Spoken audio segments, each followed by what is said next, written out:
Kung may kanin po sa inyo, wag nyo pong itapon, or yung mga napapanis na kanin po ninyo, wag nyo pong itapon.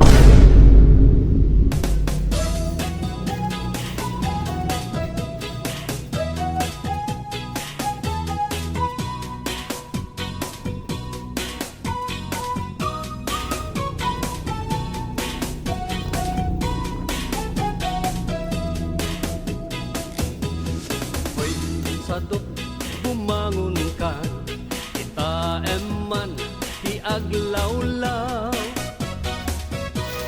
Siksikalat na kaidan ay nakakumot kapailan.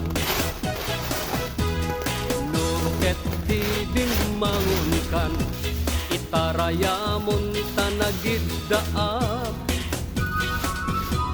Ayat mula makadanungkan, jay dulang nga kapanganan. Kalpasan anabsukan nangan. Hello po kakabsat, what's up? So, ang gagawin po natin po ngayon po guys is magluluto po tayo ng kinirog na pan.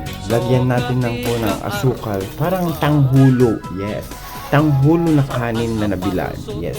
So guys, for today's video po kakabsat, yung ating nabilad na kanin po guys, kinakailangan na natin pong lutuin.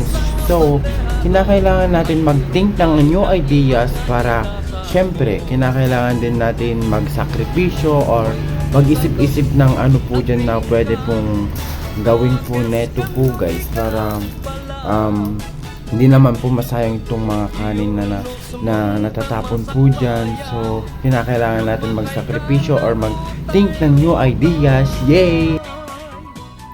Hoy, sadot agtrabaho ka, no kaya't mo amangan ka.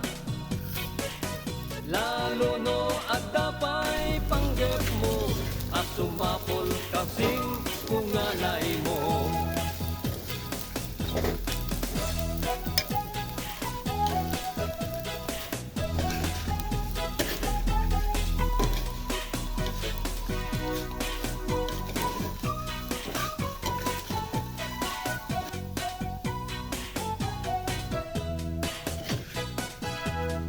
Hoy, sadot adapay namnamang, nulaket di agaget kan.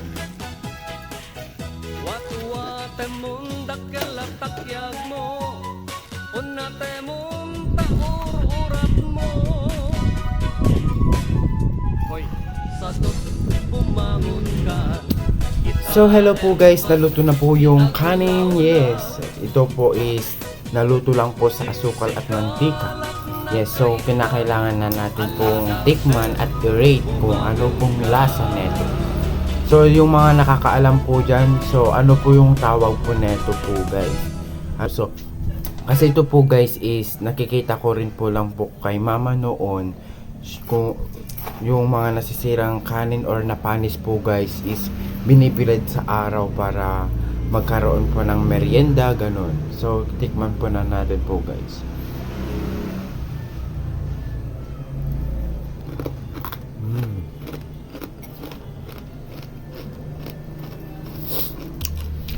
Kung may kanin po sa inyo, wag nyo pong itapon, or yung mga napapanis na kanin po ninyo, wag nyo pong itapon. Bilag nyo lang po sa araw yung kanin nyo po guys, at magkakaroon na po kayo ng masarap na merienda po guys. Sobrang sarap.